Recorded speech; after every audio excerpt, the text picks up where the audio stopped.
Ever wondered what holds us together? What makes a group of people feel like they belong? Is it family, tribe, nation, or something bigger? Let's unravel the intricate web of human society. Think of the nation as a big political umbrella. It's wider and more encompassing than the social umbrella a tribe provides for its members. But here's the catch. These loyalties often compete. Intense loyalty to a tribe can chip away at loyalty to the nation. And going a step smaller, strong family loyalty can sometimes weaken tribal bonds. It's a constant balancing act. National loyalty is the bedrock of a nation, but when it becomes extreme, it can pose a threat to humanity as a whole. Picture the world as a community of nations, much like a tribe is a community of families. If the families within a tribe are constantly feuding, driven by their own fanatical self-interest, the entire tribe is weakened.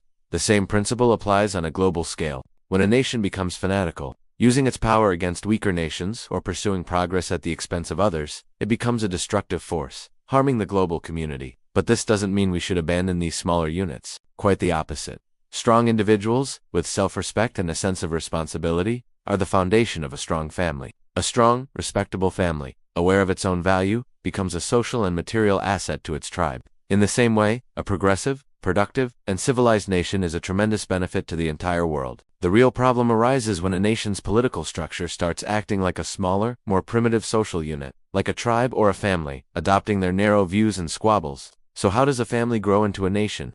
It's a long, organic process. A family grows, multiplies, and becomes a tribe. That tribe continues to grow and diversify, branching out into many tribes that all share a common origin. Over time, through shared history and destiny, other groups affiliate with them. A nation is born from this blend of common origin and shared journey. It's not just about bloodlines. It's about a collective sense of belonging, forged over centuries, but history is filled with stories of great nations that vanished, making way for new ones. Why does the map of the world constantly change? Is it purely political, or is there a deeper, social reason? Let's look at the basic structures. The family is undeniably a social structure, not a political one. The same is true for the tribe. It's essentially an extended family. A nation, too, is a social structure, bound together by the spirit of nationalism.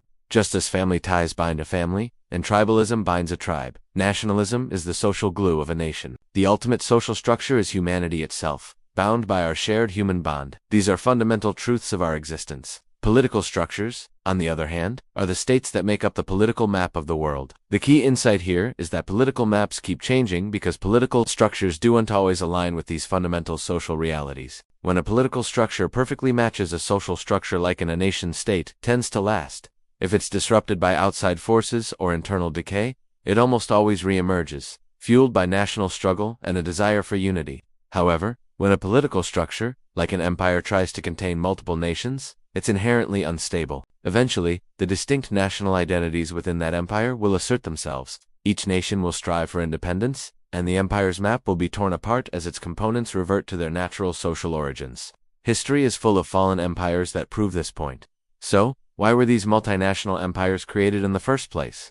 Because a state is a political creation, not a natural social one. While nationalism is the most natural basis for a state, other factors like a common religion, economic necessity, or military conquest can also forge a state that spans several nations.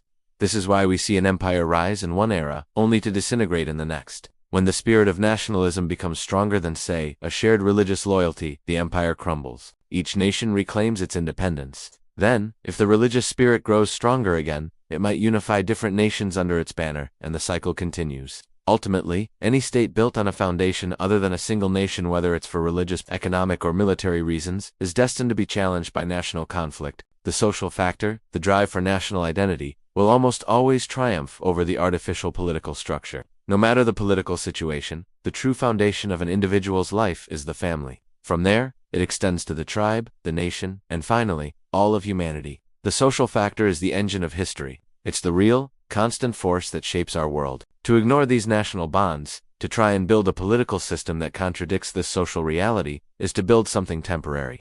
It will inevitably be broken apart by the powerful, dynamic force of national identity. This isn't just a theory, it's a fundamental principle of human life. Understanding and respecting this is crucial. We must recognize the innate reality of these social structures. By focusing on the family and the tribe as natural social schools, we can raise well-rounded individuals. The family provides the first lessons in social values. The tribe acts as a social umbrella, continuing that education. This care for the family and tribe is not in opposition to the nation. It is in the interest of the individual, the family, and the nation itself.